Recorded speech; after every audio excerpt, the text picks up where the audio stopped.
నమస్కారం. వనవానికి స్వాగతం. ఈరోజు వార్తలలోని ముఖ్యాంశాలు. తూర్పు గోదావరి జిల్లా బిక్కవోలు మండలంలోని బలభద్రపురం మరియు కాపవరం గ్రామాలలో బుధవారం వ్యవసాయ శాఖ, విజిలెన్స్ అండ్ ఎన్ఫోర్స్మెంట్ శాఖల ఆధ్వర్యంలో ఎరువుల దుకాణాలపై ఆకస్మిక తనిఖీలు నిర్వహించారు. ఈ తనిఖీలలో స్టాకులలో స్వల్ప వ్యత్యాసాలు గుర్తించగా సుమారు రూ. 40,652.5 విలువైన ఎరువుల విక్రయాలను నిలిపివేస్తూ అధికారులు ఆదేశాలు జారీ చేశారు.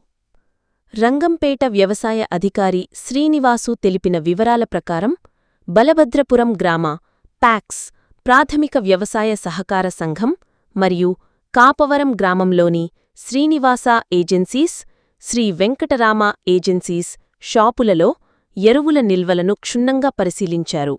ఈ పరిశీలనలో రికార్డులలో ఉన్న స్టాకుకు, వాస్తవ నిల్వలకు మధ్య స్వల్ప తేడాలు ఉన్నట్లు గుర్తించారు.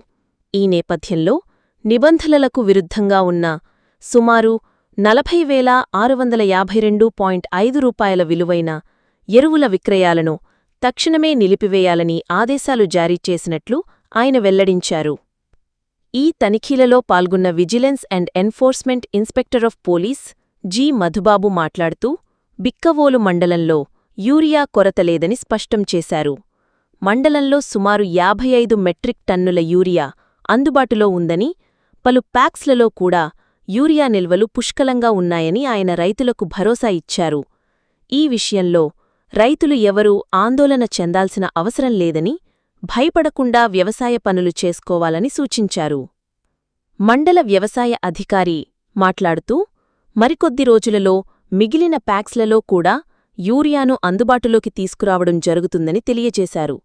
రైతులు ఎవరూ దళారులను ఆశ్రయించి ఎక్కువ ధరలకు యూరియాను కొనుగోలు చేయవద్దని, ప్రభుత్వం నిర్ణయించిన ఎంఆర్పి గరిష్ట చిల్లర ధర కే ఎరువులను కొనుగోలు చేయాలని ఆయన విజ్ఞప్తి చేశారు.